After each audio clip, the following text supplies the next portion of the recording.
नमस्कार, मैं हूं आपके साथ शिप्रा झा और आप देख रहे हैं देश का सबसे पहला समझाने वाला बुलेटिन चुनाव की चाल तो समझिए।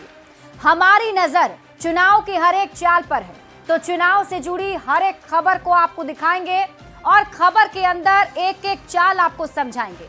और आइए झट से पहले 4 बड़ी खबरें आज की देख लेते हैं जो विस्तार से आपको हम समझाने वाले हैं।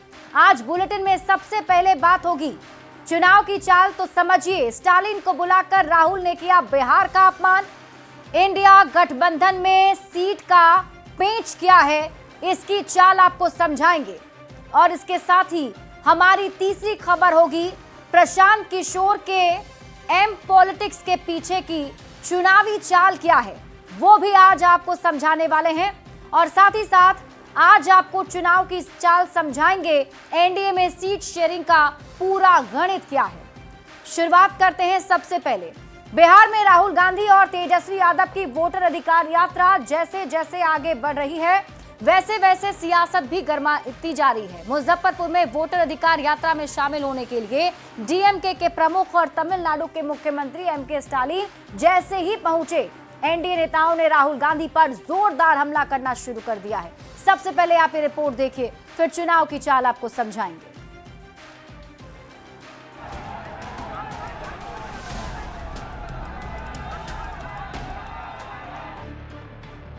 एमके स्टालिन भारतीय राज्य तमिलनाडु के मुख्यमंत्री, द्रविड़ राजनीति करने वाली पार्टी डीएमके के अध्यक्ष हैं। स्टालिन चेन्नई से करीब 2000 किलोमीटर का सफर तय कर जैसे ही बिहार के मुजफ्फरपुर पहुंचे तो विवाद हो गया। माफी मांगिए। राहुल गांधी पर बीजेपी को हमला करने का मौका मिल गया। स्टालिन जैसे सनातन विरोधियों को बिहार में बुलाकर आखिर क्या दर्शाना चाहते हैं राहुल गांधी? राहुल गांधी पर आखिर बीजेपी को हमला करने का मौका क्यों मिला, इसके पीछे है स्टालिन का अतीत में दिया गया बयान।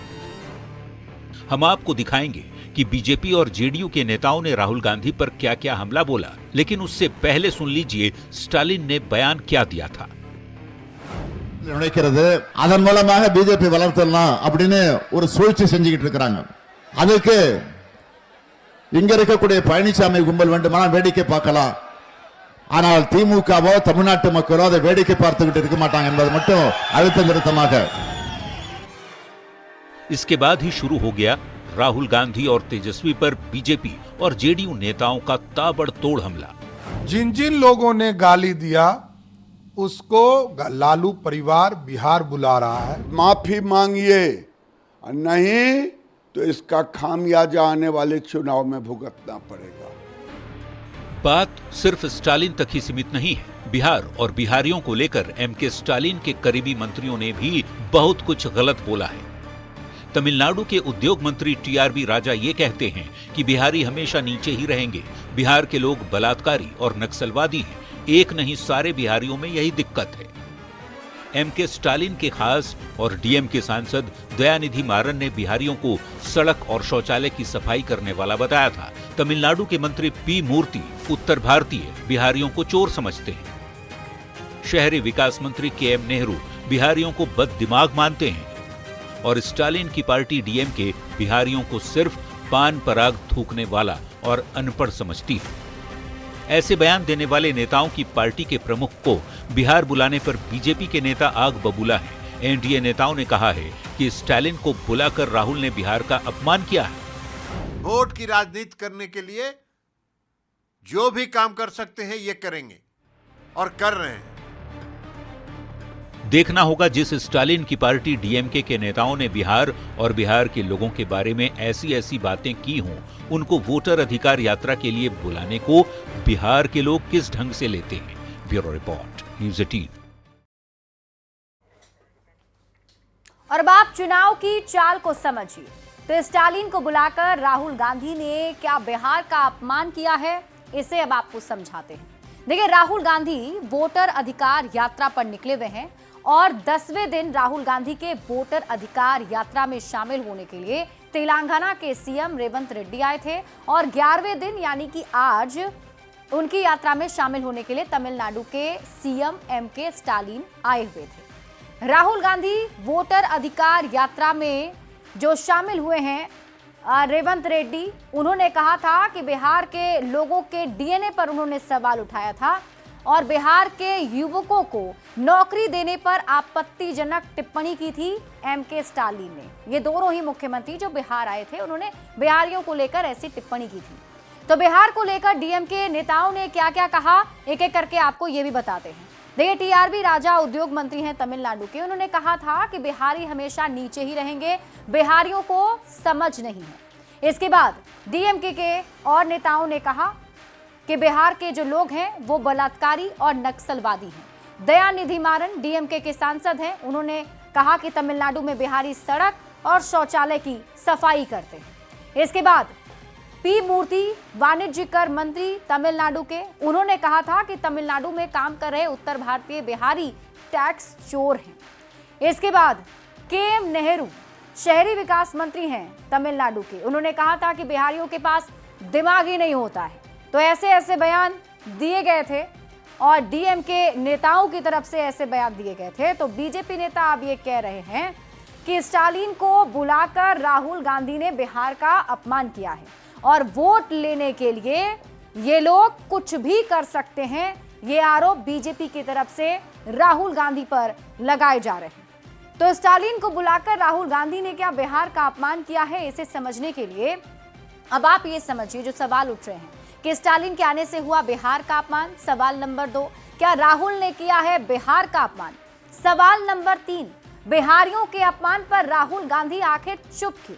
सवाल नंबर 4, तमिलनाडु में गाली, बिहार में मांगे वोट। सवाल नंबर 5 जो पूछे जा रहे हैं, अपमान करने वाले को बिहार बुलाने पर लोग राहुल की पार्टी को क्या वोट देंगे? अब ये तमाम सवाल हैं जो उठ रहे हैं। बढ़ेंगे आगे और बात अगली खबर की।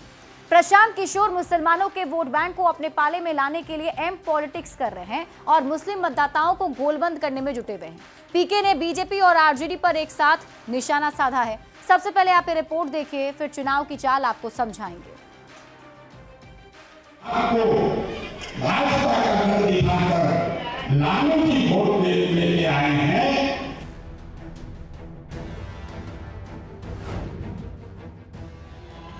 बिहार में राजनीतिक वजूद तलाश रहे जनसुराज के संयोजक प्रशांत किशोर भी मुस्लिमों के वोट बैंक को साधने के लिए जी तोड़ मेहनत कर रहे हैं। इसी कड़ी में पीके मोतिहारी में मुस्लिम एकता सम्मेलन को संबोधित करते हुए कुछ ऐसा कह गए जिस पर सियासी बवाल मच गया।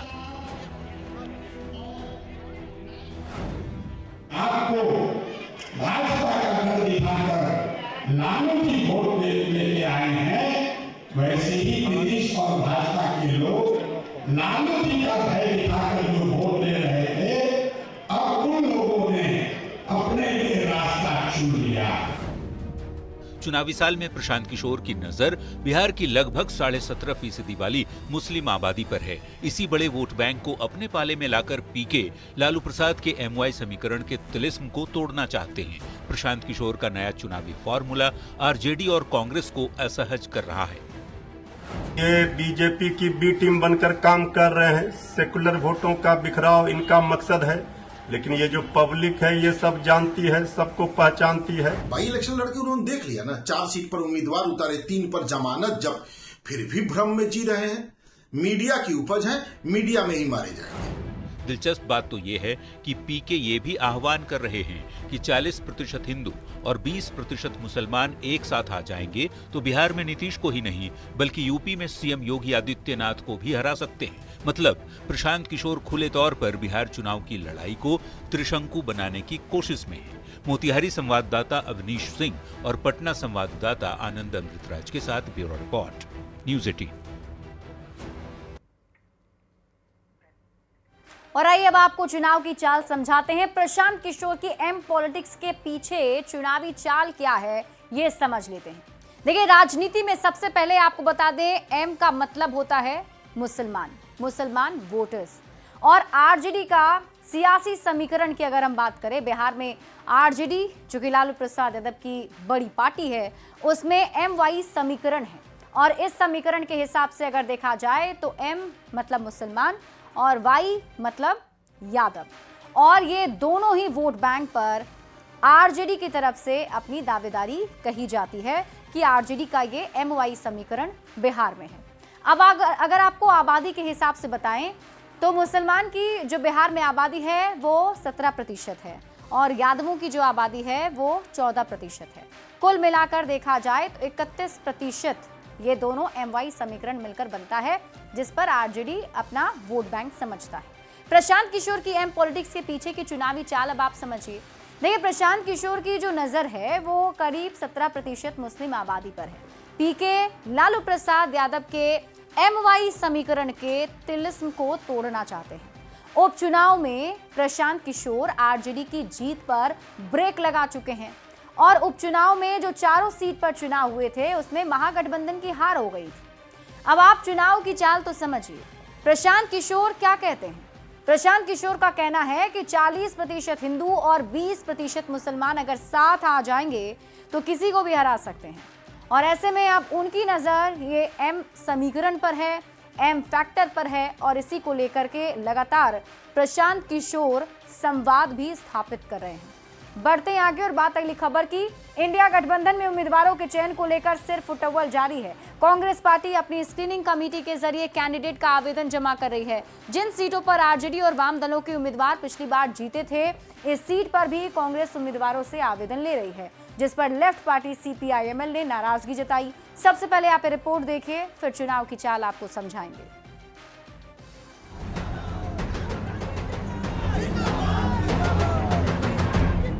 बिहार में राहुल गांधी यात्रा के जरिए मतदाताओं को अपने पाले में लाने की जुगत में है और उनकी टीम कांग्रेस उम्मीदवारों को जुटाने में लगी हुई है। लेकिन कांग्रेस के काम करने का ये तरीका सहयोगियों को पसंद नहीं आ रहा। मैं समझता हूँ कि ये कहीं ठीक नहीं है, ये इस तरह से नहीं करना चाहिए। इस तरह से करने से गठबंधन के अंदर थोड़ा सा माने गलत संदेश जाता है। सहयोगियों की सीट पर कैंडिडेट के चयन को लेकर जब न्यूज 18 ने प्रणीति शिंदे से सवाल पूछा तो जवाब क्या था, जरा सुन लीजिए। अभी लोग जो है उनको पता नहीं, हमें भी पता नहीं कौन से मिलने वाले कौन से नहीं, तो जाहिर सी बात है कि आवेदन जो है जो सब तरफ से आए।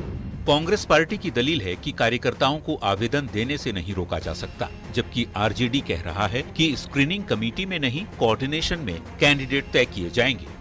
और इंडिया महागठबंधन के समन्वय समिति की बैठक में सारे मामले पर चर्चा की जाएगी और सारे मामले का समाधान स्मूथली कर लिया जाएगा। इंडिया गठबंधन में उम्मीदवारों के चयन पर नूरा कुश्ती को लेकर एनडीए के नेता भी तंज कस रहे हैं। इन सभी दलों में फिलहाल नूरा कुश्ती चल रहा है और इस नूरा कुश्ती के बाद अगर कहीं सिर फुटबॉल की स्थिति न आ जाए, यह देखने वाला और समय ही बताएगा। देखना होगा क्या कांग्रेस पीछे हटेगी या उसने ए टीम होने के दावे को और मजबूत करने का मन बना लिया है। सासाराम संवाददाता अजित कुमार और पटना संवाददाता रवि एस नारायण के साथ ब्यूरो रिपोर्ट, न्यूज 18। और अब आप चुनाव की चाल को समझिए। देखिए, इसका पूरा मतलब अब ये दिख रहा है कि इंडिया गठबंधन में सीटों पर पेंच फंसता हुआ नजर आ रहा है। लेकिन सबसे बड़ा सवाल यही कि इंडिया गठबंधन में आखिर सीटों का पेंच क्यों फंसा है, इसे अब हम आपको समझाते हैं। इंडिया गठबंधन की अगर हम बात करें तो फिलहाल इंडिया गठबंधन में जो मौजूद सियासी दल हैं उनके बीच में ही सीटों को लेकर के तकरार देखने को मिल रही है। जैसा कि आपको पता है कि इंडिया गठबंधन में आरजेडी, कांग्रेस, वीआईपी और लेफ्ट पार्टियां हैं। ये 4 पार्टी जो इस बार चुनावी मैदान में इंडिया गठबंधन के तहत जा रही है। अब आप चुनाव की चाल तो समझिए। इंडिया गठबंधन में सीटों पर पेंच आखिर क्यों फंसा हुआ है, इसे समझने के लिए आपको थोड़ा 2020 विधानसभा चुनाव को समझना पड़ेगा। 2020 में कांग्रेस का स्ट्राइक रेट अच्छा नहीं था। कांग्रेस को आरजेडी ने 70 सीटें चुनाव लड़ने के लिए दी थी, लेकिन 19 सीट पर ही कांग्रेस के जो उम्मीदवार हैं वो जीत कर आए थे। लेफ्ट पार्टियां उस वक्त अच्छा प्रदर्शन कर चुकी थी, कांग्रेस से बेहतर प्रदर्शन था। कांग्रेस की बात की जाए तो कांग्रेस को 2025 में कम सीट मिलने का अंदेशा अभी से ही लग रहा है, जो संभावना दिख रही है। चुनाव के पहले से ही कांग्रेस पार्टी काफी ज्यादा बिहार में एक्टिव है। कांग्रेस के तरफ से हर एक मोर्चे पर यह कोशिश की जा रही है कि बिहार में ज्यादा से ज्यादा लोगों तक पहुंचा जा सके, और इसीलिए कांग्रेस पार्टी की तरफ से लगातार ये कोशिश की जा रही है कि अपनी सियासी जमीन वापस तलाशी जाए। और यही वजह है कि कांग्रेस की तरफ से एक बार अभी वोटर अधिकार यात्रा भी निकाली जा रही है ताकि लोगों से मिलकर उन्हें अपने पाले में किया जाए। लेकिन इसी बीच खबर यह है कि कांग्रेस जिन जिन उम्मीदवारों को अपने स्क्रीनिंग कमेटी के जरिए उम्मीदवारों का चयन कर रही है या उनसे आवेदन ले रही है, वो वैसी सीटें हैं जहां पर आरजेडी और लेफ्ट पार्टियों के सिटिंग विधायक हैं। ऐसे में सीपीआई-एमएल ने नाराजगी जताई है। बढ़ते हैं आगे और बात अगली खबर की। एलजेपी-आरवी सांसद अरुण भारती ने सीट बंटवारे पर कहा है कि कहीं ना कहीं वहां एक सम्मानजनक समझौते की तरफ मामला बढ़ रहा है और हम लोगों ने भी अपनी बात बता दी है। अरुण भारती के इसी बयान पर सियासी बयानबाजी तेज हो चुकी है। सबसे पहले आप रिपोर्ट देखिए, फिर चुनाव की चाल आपको समझाएंगे। ये पूर्ण उम्मीद है ये एक सम्मानजनक समझौता एनडीए में होने की तरफ ये एक सफल पहल हो सकता है।